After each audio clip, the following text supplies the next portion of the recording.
Well, thanks so much, and good afternoon. Thanks everyone for joining us.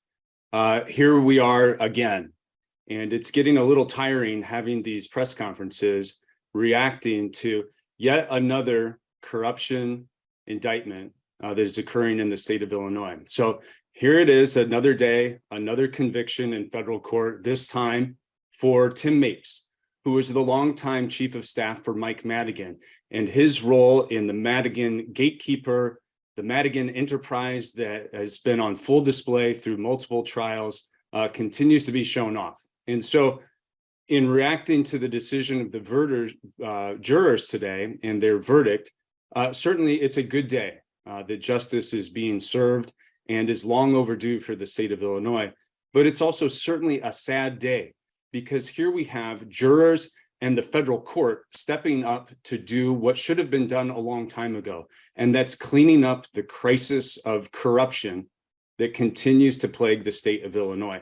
We have a lot of work to do, and this verdict does not end that work or diminish the other things that need to happen to change the reality in the state of Illinois that continues to be plagued by a need for ethics reform, rooting out corruption, and making changes to the way our state government works. We've seen in reactions already, just coming through this verdict in the last hour, former Democratic House staffers talking about the problems that existed within the Tim Mapes culture that was created and still exists in the House, and that how much more work needs to be done. And so I guess I would say I serve as the ranking Republican member on the Ethics and Elections Committee in the Illinois General Assembly.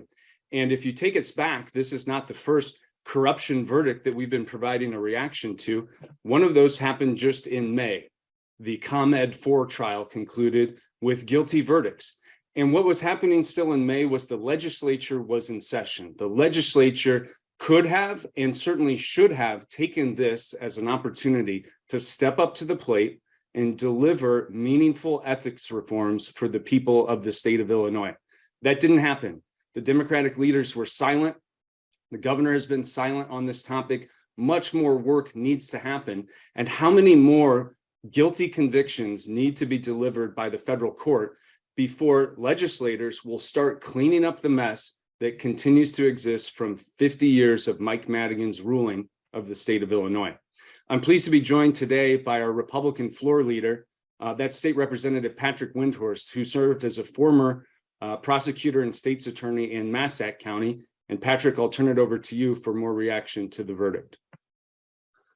Well, thank you, Ryan. Good afternoon. As you heard, I'm State Representative Patrick Windhorst. I represent the 117th District, which is all a part of 10 counties in southernmost Illinois. I currently serve as a House Republican floor leader, and I also serve on the House Ethics and Elections Committee.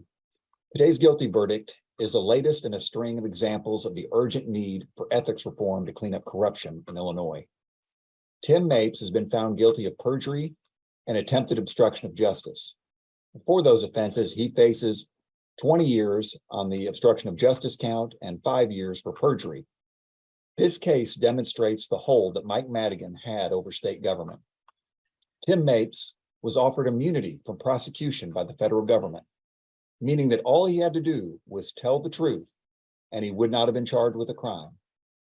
Instead, he lied to protect Mike Madigan anyway. No one man should have that kind of power over his staff, his friends, the political process, and especially the legislative process that Mike Madigan had. And he will have his day in court to answer charges for RICO violations, bribery, and racketeering charges next year. A sweeping federal investigation into widespread corruption throughout the Madigan era has resulted in the indictment and arrest and conviction of multiple elected officials and guilty verdicts against the ComEd 4 and now Chief of Staff to Madigan, Tim Mapes. In May, House Republicans joined together to call for comprehensive ethics reform prior to the end of session. In response to our news conference, the chairman of the House Ethics and Elections Committee told a media outlet there was no appetite to rush an ethics package based on what the mainstream media says. He said that the heavy lifting on ethics reform would be handled over the summer by an ethics working group. Well, we're toward the end of August. The summer is almost over. Tim Mapes has been found guilty. The ComEd 4 have been found guilty. Speaker Madigan is headed to trial. And we have no indication that the Democrats have done anything on ethics reform. With all this said, in the May news conference, House Republican leader Tony McCombie said, ethics reform should be the General Assembly's top priority. How many indictments is too many? How many court rulings do we need to make ethical behavior stop, unethical behavior stop? And let me add, how many guilty verdicts is it going to take for the Democrats to join with Republicans and pass tough, necessary, sweeping reforms to our ethics laws to clean up government and stamp out corruption for good? The time to act is now. I'll now turn it back over to Leader Spain to answer questions. Well, thanks very much, Patrick. And let me just close with this, because as Representative Windhorst said, the time is now for action. And here we are yet again, receiving guilty verdicts for all of those involved in the Mike Madigan political and government operation. And we need to say, what are we going to do about it?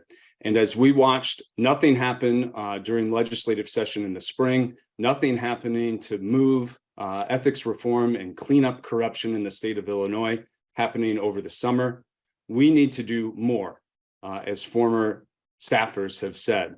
We certainly agree. And in fact, it's time to call upon Governor Pritzker to convene the Illinois General Assembly for a special session dedicated to ethics reform. I guess it appears that we're not able to do those things during regular order because the legislature is distracted with other duties. So what we need is to come together in a special, focused, dedicated session to think about how we clean up the crisis of corruption in the state of Illinois. And so Republicans are ready on this. We have nearly 80 bills that have already been filed. They're available for debate and consideration. They should receive up or down votes for how do we instill higher ethical standards for elected officials? How can we offer government transparency so that no one is able to consolidate power in such a way that they abuse it for their own personal or political benefit? So we have a lot of work to do, and a special session on ethics and corruption needs to take place. And one of the most important things that could come out of that is a thorough examination and rewriting of Mike Madigan's House rules. The rules of the House that were written and developed by Tim Mapes and Mike Madigan are still the rules of the House. And they are the common denominator for so many of the problems that we see about how corruption is so pervasive in our state government. A special session dedicated to making those changes would be greatly important.